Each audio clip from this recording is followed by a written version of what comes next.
कि जो आदमी जितनी बार एमएलए बनेगा उसको उतनी पेंशन मिलेगी। कमाल है। अगर कोई 7 बार का एमएलए तो 7 पेंशन जुड़ के मिलती है। अच्छा, ठीक है।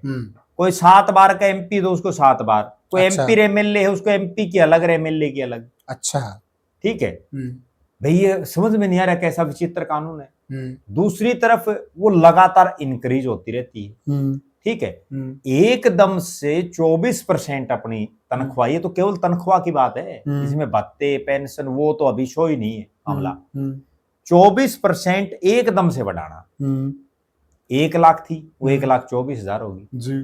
ऐसा क्या कानून बना रखा है देश में कि जब आम जनमानस, आम जनता जो इनको चुन करके भेजती है, वो जब किसी मांग को लेकर के कि हमारे को ये एमएसपी दो या हमारे को जो है इतनी तनख्वाह दो, हमारे को ओपीएस लागू करो, ठीक है, उन मामलों पर तो तुरंत ये पल्ला झाड़ देते हैं कि भाई राज्य घाटे में चल रहा है, केंद्र घाटे में चल रहा है, हम नहीं दे सकते। तो मोदी जी को एक ही झटके में ये कह देना चाहिए भाई आज से सांसद और विधायकों की तनख्वाह बंद, पेंशन बंद, भत्ते बंद। ठीक है, ठीक बात है। गुजारा जब और लोग करें तो हमें भी कर लो। बिल्कुल सही बात है। राजनीति की दुनिया की बात करें तो साथियों, एक बहुत ही मशहूर कहावत है कि खुद की बई और काका लिखनिया, वह कहावत हो रही है हमारे हिंदुस्तान देश में। और कर कौन रहा है? देश की लोकसभा, देश की मौजूदा सरकार, देश के मौजूदा चुने हुए सांसद, सभी पार्टियों के सांसद इसमें शामिल हैं। आप समझिएगा इस चर्चा को, बड़ी गंभीर चर्चा है। एक तरफ जहां सरकार की तरफ से यह कहा जाता है कि सरकार के पास संसाधनों की कमी है, सरकार के ऊपर भारी कर्जा हो गया है, सरकार किसानों को एमएसपी नहीं दे सकती है क्योंकि सरकार के पास इतना पैसा नहीं है, और अन्य कोई कर्मचारी भी अगर किसी प्रकार की आवाज उठाते हैं तो उनको भी यही कहा जाता है कि हम आपको ज्यादा सैलरी नहीं दे सकते, सरकार के ऊपर कर्जा है। कई तरह की दिक्कतें बताई जाती हैं, लेकिन जब खुद की सैलरी बढ़ाने की बात आई तो इसी संसद ने अपनी सैलरी खुद बढ़ा ली, वो भी 24%। हो गई नहीं वही बात कि खुद की भाई काका लिखनिया। सैलरी किसकी बढ़ाई? खुद की। किसने बढ़ाई? खुद ही ने। वाह भाई वाह। जहां आज नई भर्तियां हो रही हैं उनसे कॉन्ट्रैक्ट साइन करवाया जाता है कि हम आपको पेंशन नहीं दे सकते क्योंकि देश के पास पैसा नहीं है। उनको तो ये पेंशन नहीं दे सकते, परंतु खुद की सैलरी मिनटों में बढ़ा लेते हैं। वाह गजब। इस सारी चर्चा में हमारे साथ जुड़ गए हैं वरिष्ठ पत्रकार और राजनीतिक विश्लेषक प्रद्युमन जोशीला जी। प्रद्युमन भाई राम राम। राम राम जी, सभी दर्शकों को नमस्कार, राम राम। प्रद्युमन भाई देखिए, ये कहावत हम बचपन से सुनते आ रहे हैं जी, लेकिन इसका अमल हमारी देश की लोकसभा ने, संसद ने किया जी। मतलब खुद की सैलरी तो बढ़ाते जा रहे हैं जी। और अगर और अन्य कोई समूह, चाहे किसान हो, चाहे कर्मचारी हो या अन्य कोई समूह हो, वह अगर प्रदर्शन करते हैं तो उनको एक टका सा जवाब दे दिया जाता कि इस देश के पास पैसा नहीं है। तो ये पैसा फिर यहां कहां से आ रहा है? देखो, निश्चित रूप से पूरी चाहे संसद हो चाहे किसी राज्य की विधानसभा हो जी, एक मुद्दे पर तमाम सांसद हो और चाहे विधायक हो, सभी पार्टियों के एकजुट मिलेंगे। सही बात और है। एक इस मुद्दे पर सारे ये कहेंगे जी ये तो कर दो, तुरंत कर दो। और वो मुद्दा है अपनी तनख्वाह बढ़वाना जी, अपनी पेंशन बढ़वाना, अपने भत्ते बढ़वाना, ये अपनी सुविधाएं बढ़वाना जी। इस मामले में कोई एक एमएलए भी कह दे ना, बिल्कुल, या एक एमपी कह दे, उसके बाद सारे हाथ खड़े कर लेते हैं, हाँ जी कर दो कार्रवाई दो, ठीक बात है। जबकि दूसरी तरफ आम जनमानस से जुड़ी, चाहे वो किसान हो, मजदूर हो, व्यापारी हो, कर्मचारी हो, कोई भी हो, उनसे जुड़ी हुई कोई भी ऐसी मांग हो जी जिसमें सरकार के ऊपर कोई आर्थिक बोझ पड़ता हो, बिल्कुल। तो उसमें सीधा है एक सूत्री कार्यक्रम सारी सरकारों का ये मिलता है कि भाई जो है आर्थिक बोझ राज्य पर पड़ रहा है, आर्थिक बोझ केंद्र पर पड़ रहा है। और बहुत बार हमने ये चीज भी देखी है कि बहुत से राज्यों के मुखिया या देश के मुखिया मंत्री वो ये तक भी कहते हैं कि हमारी सरकार घाटे में चल रही है, बिल्कुल। या जो है इतने लाख करोड़ का घाटा चल रहा है, भाई हम तो एलिजिबल दे ही नहीं सकते बिल्कुल सिस्टम को। एमएसपी की मांग को लेकर के पूरे देश में इतने बड़े बड़े आंदोलन हुए, ठीक है, और टका सा एक जवाब दे देते कि अगर एमएसपी दे दी गई किसानों को तो फिर कंगाल हो जाएगा, कंगाल हो जाएगा। जबकि आप एक चीज देखो, ये बता रहे कि इतना पैसा लग जाएगा, इतना लग जाएगा, बजट कहां से लाएंगे, बाकी कटौती करनी पड़ेगी, सेना को पैसे कहां देंगे, बहुत बड़ा फार्मूला सा लेकर आते हैं। जबकि दूसरी तरफ आप ये देखो कि इन सांसदों और विधायकों की तनख्वाह, भत्ते, पेंशन बढ़वाने के लिए क्या कभी कोई आंदोलन किया गया है? नहीं। क्या कभी कोई मांग उठाई जाती? एक आदमी विधानसभा या संसद में बोलता है और उसके बाद वो तुरंत सारे तैयार हो जाते। बिल्कुल। और एक और भत्ते भी है ना, कोई ये नहीं है प्रद्युमन भाई कि ये जरूरी भत्ते हैं जी। आप भी जानते हैं, आप भी नेता लोगों से मिलते हैं, मैं भी मिलता हूं, और जो हमारे दर्शक साथी वो भी काफी सारे मिलते होंगे जी। इनके आप जाकर देखिए राजसी ठाठ हैं, कमी किस बात की है?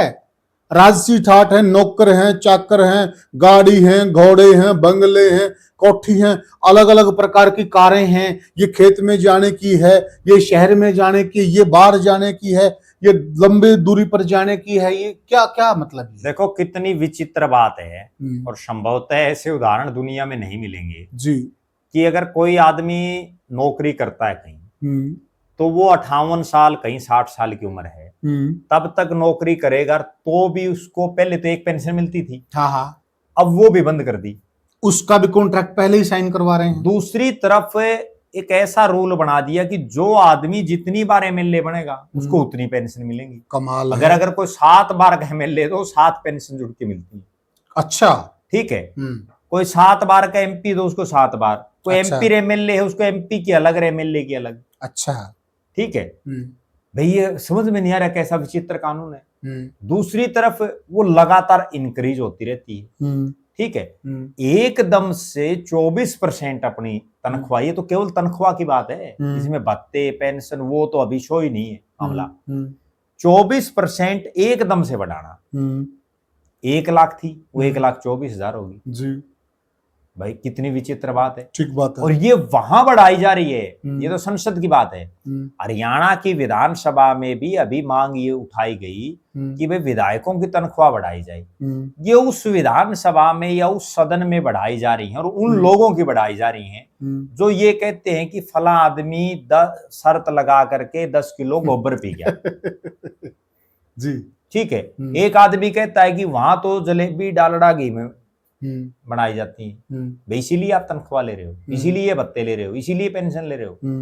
और प्रद्युमन भाई एक बात देखिए जी, ये कर्मचारियों की अगर सैलरी बढ़ाने की बात आए जी, कोई नहीं उठाता, किसान की आमदनी की बात आए कोई नहीं उठाता जी, और अगर उठाते भी हैं तो केवल राजनीति के लिए, कोई अमल में नहीं लाता। अपनी तो सैलरी 1 मिनट में बढ़ा लेते हैं। उठाता कौन है? जब कोई नेता विपक्ष में होता है ना, तो वो ये कहता है भाई ये काम कर दो जी, हाँ, वो सरकार वाले करते नहीं, बिल्कुल। और जब वो राज में आ जाता है तो फिर पलट जाते हैं, ठीक है। ये केवल विपक्ष में जो कर नहीं सकता ना, जो इस काम को, वही उठाता है, लोगों की भावनाओं से खेलते रहते हैं, बिल्कुल खेलते रहते हैं। जबकि इस तनख्वाह का और भत्तों और पेंशन का मामला कोई विपक्ष का या कोई निर्दलीय या सत्ता पक्ष का एक एमएलए भी उठा देता है या एक एमपी उठा देता है तो सारे ताली बजाते हैं, सारे कहते हैं जी कर दो तुरंत प्रभाव से। बिल्कुल बिल्कुल। तो ऐसा क्या कानून बना रखा है देश में कि जब आम जनमानस, आम जनता जो इनको चुन करके भेजती है,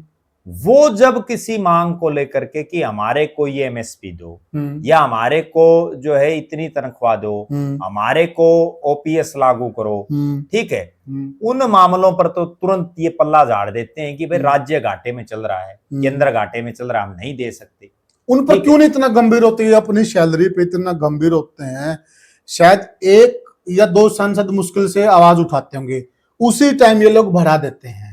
ये लोगों के मुद्दों पर क्यों नहीं इतना गंभीर हो? देखो एक चीज और मैं बताऊं, बहुत गंभीर जो बात है, आज प्रदेशों की विधानसभाएं आप देख लो, देश की संसद देख लो, उसमें जो लोग चुन करके गए हैं उनमें ज्यादातर पहले करोड़पति हैं। ठीक बात है। उनको अगर 1-1.25 लाख रुपए आप तनख्वाह दे रहे हो, उस तनख्वाह से तो मेरे ख्याल में उनका गुजारा नहीं हो रहा होगा। बिल्कुल ठीक बात। ठीक है, या उस तनख्वाह के भरोसे ही हैं। बिल्कुल। जबकि बहुत लोग ऐसे हैं जो खेती किसानी करते हैं तो वो बेचारे उस खेती किसानी पर निर्भर हैं। बिल्कुल सही बात जो है। कोई डी ग्रुप में लगा हुआ है, जिसको 18-20 हजार 30 हजार रुपए तनख्वाह मिल रही है, बिल्कुल, तो उसी से तो वो अपना परिवार पाल रहा है। बिल्कुल बिल्कुल। ठीक है, वो जब मांग उठाता है तो कुछ नहीं। और जो अरबापति तक हैं, संसद और विधानसभा में अरबापति लोग बैठे हैं, बिल्कुल ठीक है, तो उनको बताओ भाई क्या जरूरत है? सही बात है। अच्छा, एक चीज और बहुत गजब की ये बात है, देश के प्रधानमंत्री जी बार बार एक बात कहते हैं, नरेंद्र मोदी जी ने ये एक नया सिस्टम शुरू किया है।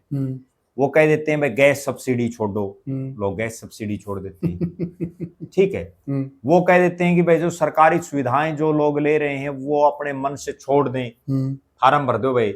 वो लोग ऑनलाइन जा करके फार्म तक भर के आते हैं कि भाई हमने नहीं चाहिए। कितना मान सम्मान देते हैं उनकी बात को, मानते हैं। आज तक क्या देश के प्रधानमंत्री नरेंद्र मोदी जी ने या किसी भी नेता ने कभी ये कहा है कि भाई ये सांसद और विधायक भी छोड़ दो सैलरी को छोड़ दो? और हिम्मत करके मेरे हिसाब से कह देना चाहिए। आज तक भाई एक आधा तो कम से कम जो करोड़ों अरबापति वो तो छोड़ दे। ठीक बात है भाई। गरीब, आज हरियाणा की विधानसभा है, बिल्कुल 90 के 90 विधायकों को मैं ये जानता हूं कि किस विधायक का कितना आर्थिक ब्योंत है। सही बात है, सबका पता है, हमने गिना भी सकते हैं हम। उसमें पूरी लिस्ट में 90 के 90 में 4 या 5 मुश्किल से ऐसे मिलेंगे जिनका ठीक ठाक सिस्टम है, नहीं तो सारे मौज ले रहे हैं।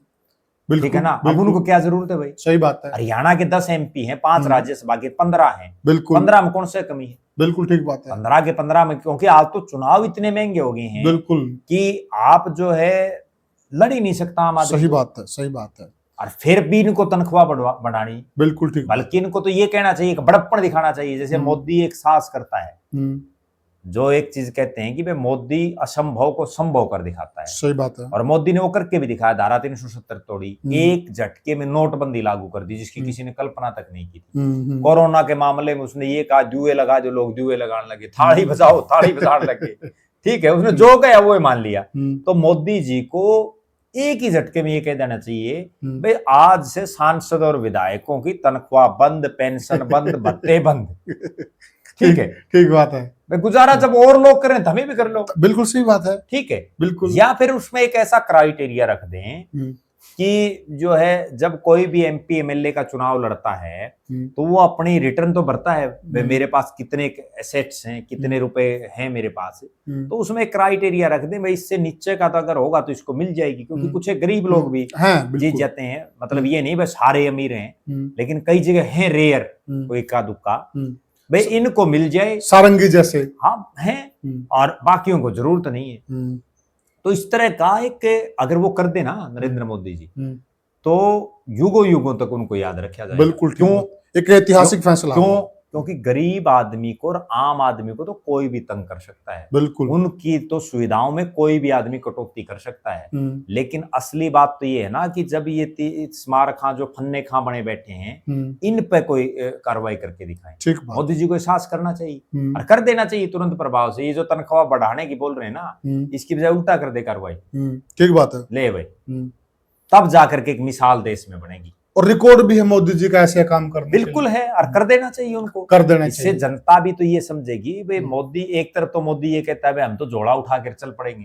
अरे जिसको जोड़ा उठा के चलना, फिर उसने 1,24,000 की क्या जरूरत है? ठीक बात है, ठीक है ना? अच्छा, एक चीज और देखो, और ये भी पता लग जाएगा कि लोग देश के लिए कितना त्याग की भावना रखते हैं। एक चीज और मैं बताता हूँ, MP MLA बनने के बाद देखो कोठी मिल जाती है, कहीं फ्लैट मिलते हैं, कहीं कोठी मिलती है, गाड़ी घोड़े गनमैन हर चीज मिलती है। ठीक है, यहाँ तक कि उनको सरकार लोन देती है। मेरे को एक बहुत गजब बात बताता हूँ आपको, हरियाणा के एक विधायक का, एक दिन मेरी उसके साथ बात हो रही, उसका फोन आया, तो वो बोला भाई मेरी तो गाड़ी हो रही पुरानी। अच्छा, वो कई दिन हो गए थे बेचारा घूमते ने, मुश्किल से सूत बैठा उसका, और बोला मैं तो 50 लाख रुपए लोन मिलता है। तो बोला मैं तो वहां से लोन लेके नई गाड़ी लूंगा।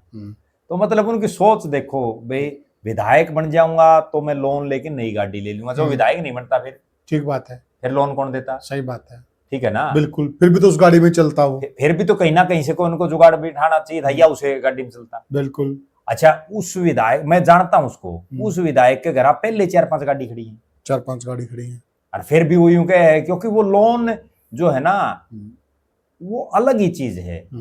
हम बहुत बार ऐसी वो देनदारियां देखते हैं हमें, जब आता है भाई ये फलाना विधायक के इतने रुपए मांग रही सरकार, फलाना के इतने मांग रही, कई तो अपने जो है जो सरकार मांगती है ना पहले ले लेते हैं, उल्टा भी नहीं देते। बहुत बार इस तरह की खबरें आती रहती, वापस भी नहीं करते, वापस नहीं आते, भाई कर लो क्या करोगे, ठीक है, वापस नहीं आते, ये कोठी नहीं खाली करते, नहीं करते। बहुत सारे ऐसे उदाहरण हैं। ठीक है, और ये जब हार जाते हैं वहां से सामान उठाकर ले जाते हैं सारा। एक मुख्यमंत्री तो ऐसा टुंटी तक ले गया, टुंटी तक ले गया, ठीक है। और अभी भी वो दिल्ली की हम देख रहे थे, जो मनीष सिसोदिया का ऑफिस था वो बिल्कुल खाली, वहां कुछ भी नहीं। और वहां जब लिस्ट आई, बहुत महंगे महंगे एसी लगे हुए थे, महंगे पर्दे लगे हुए थे, सोफे लगे हुए थे, फर्नीचर लगा हुआ था। मैंने यहाँ तक भी देखा है, आपने बात बताऊं जो आंखों देखी बात है, जब कोई आदमी मंत्री बन जाता है ना, तो इनको जब कोठियां अलॉट होती हैं उसमें खूब खर्चा लगाएंगे, सरकार का पैसा लग रहा है, इनके घर का थोड़ी लग रहा है, उसको रंग रोगन हर चीज नहीं, बिल्कुल ठीक है। और क्या पता वो 2 महीने बाद मंत्री से हटा दें, फिर 2 महीने बाद नया आ गया, वो नया आंदे, फिर सारा बदलेगा, फिर नया सिस्टम, बिल्कुल, फिर अगला बदल दिया, फिर अगला। देखो तरीका थोड़ा ही है, कितनी फिजूल खर्ची करते हैं। जनता के खून पसीने की गाड़ी कमाई को किस तरह से वेस्टेज किया जा रहा है, बिल्कुल ठीक बात है। और अगली बहुत गंभीर मैं बात बताऊं, अगर जो इनको सरकारी बंगले कोठियां मिली हुई है ना, वो देख लो कई कई किलो में, ठीक है, इतनी बड़ी बड़ी, मतलब ये सपने भी नहीं सोच सकते। और उसमें ये नहीं समझ में आता, एक और बहुत गंभीर बात बताऊं, दर्शक भी इस चीज पर कमेंट करके बताएं, इतनी बड़ी कोठी इनको दे देते हैं, उसमें इतने कमरे होते हैं, और जब इनके इलाके का जिसने इसका इनको वोट दे रखा है, जो इनका वोटर है, डेड स्पॉटर इनके लिए मरने मारने के लिए तैयार है, बहुत गजब बात, वो अगर उसकी कोठी में चला जाए ना, रात भी हो जाए और कड़ाके की ठंड हो, तो भी ये यूं नहीं कहते भाई कमरा खुलाता हूं मैं, इसमें सो जा, और जो कि वो जनता के पैसे की है, जबकि उसमें अगर 20 कमरे हैं, उस मंत्री के घर के आदमी है, 4 होंगे, 5 होंगे, 10 उसके गनमैन होंगे, टोटल 15-20 आदमी होंगे, बाकी तो कमरे खाली पड़े हैं, बिल्कुल ठीक है, लेकिन कौन पढ़ने। यहाँ तक कि बहुत बार तो ये देखा हमने, चाय तक नहीं आती, जबकि इनको उसके पैसे मिलते हैं, पैसे मिलते हैं, हर चीज के इनको जो है उसके जो भत्ते मिलते हैं, बिल्कुल। पीछे एक बड़ी मूवमेंट प्रदेश देश में चली कि इनको जो है 15,000 रुपए फोन के मिलते हैं, जबकि सबको ये पता रिचार्ज कितने का हो रहा है, ठीक बात है, 15,000 रुपए। वो बड़ी मुहिम चली थी देश में कि भाई ये इनसे कहो, लेकिन कोई कुछ नहीं, जीरो। मैंने तो कई बार उसमें वो चाय वो जो है वहाँ खाना भी मिलता है, जो एमपीओ की कैंटीन होती है, उससे सस्ता धरती पे कहीं नहीं मेरे को मिला, और उससे बढ़िया और उससे सस्ता। बताओ, जब वहां वो 1, 2, 3, 5 रुपए में कोई चीज मिल रही है, तो यहाँ वो कैसे दे रहे हैं, ये नहीं समझ मारी। तो पूरे देश में लागू कर देनी चाहिए। और एक बहुत गजब बात मैं बताता हूँ, मुझे एक बहुत गजब बात याद आई, एक सांसद ने मुझे बताया, जो देश की संसद है ना, वहां से इन सांसदों के 3-4 किलोमीटर के इर्द गिर्द जो फ्लैट और कोठियां हैं, तो वहां इस तरह की व्यवस्थाएं सरकार ने कर रखी हैं कि 5 रुपए में किलोमीटर में उनको छोड़ करके उनके घर आ जाते हैं। अच्छा, 5 रुपए किलोमीटर, बताओ 5 रुपए पर, और लग्जरी गाड़ी में, यूं नहीं है, लग्जरी गाड़ी में। यहाँ 5 रुपया में तो जो है छोटी गाड़ी हो ना, वो भी कौन जाओगे। आप अनुमान लगाइए, मान लिया 10 किलोमीटर किसी का घर दूर है, तो वो 50 रुपए में, 50 रुपए में, अंदाजा लगाया।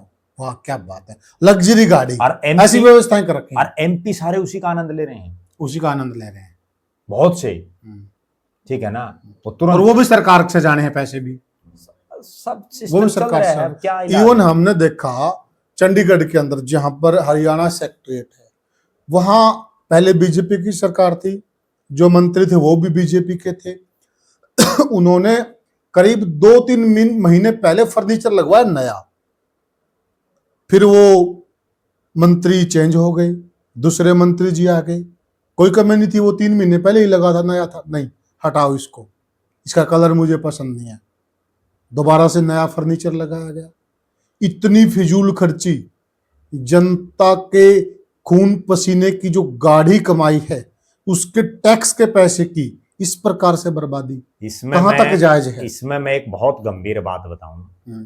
ये जब बन जाते हैं ना कुछ, तो इनको ये इस तरह के टोटकेबाजी आ जाती है। और जब ये नहीं बनते तो आप अपने घर में ही कितनी बार कर लेते हैं, क्या हर 2 महीने बदलवाते हैं? ठीक बात है, सही बात है, बिल्कुल सही बात ये तो केवल अगर सरकार इनको ये कह देना भाई बदल ले तू कई बार, लेकिन ये खर्चा तेरे लगेगा। हाँ, एक भी बदल ले तो ये जब वो चाय नहीं पिला सकते, बहुत से तो ऐसे हैं, मतलब नहीं तो होना ये चाहिए कि भाई इतनी दूर से आपके हल्के का कोई कौन जाता है चंडीगढ़? हर हल्के में 10, 20, 30 आदमी, 50 आदमी जाते होंगे। दूर भी इसलिए बैठे ने, चर्चा भी की थी, बस बिल्कुल। लेकिन लोग भी उस तरह की वीडियो को शेयर नहीं करते। वो आपके लिए ही थी वो वीडियो। ये दूर क्यों बैठे, चंडीगढ़ में ही क्यों चाहते हैं कि चंडीगढ़ ही राजधानी रहे? उसके पीछे भी बहुत बड़े कारण हमने शेयर भी किए थे आपके साथ। तो साथियों, आप बताइए ये बात कहां तक जायज है कि मैं ही मेरी तनख्वाह खुद ही प्रस्ताव पास कर बढ़ा लूं? कहां तक जायज है? और जिस प्रकार से ये जनता के पैसे की बर्बादी कर रहे हैं, वह कहां तक जायज है? आप कमेंट सेक्शन में हमें कमेंट जरूर दें, और फिर मिलेंगे किसी और वीडियो में किसी और मुद्दे पर, फिर आपसे करेंगे चर्चा। आपसे हमारा नम्र निवेदन है कि आप वीडियो को ज्यादा से ज्यादा शेयर करें और चैनल को सब्सक्राइब करें। तो साथियों, राम राम।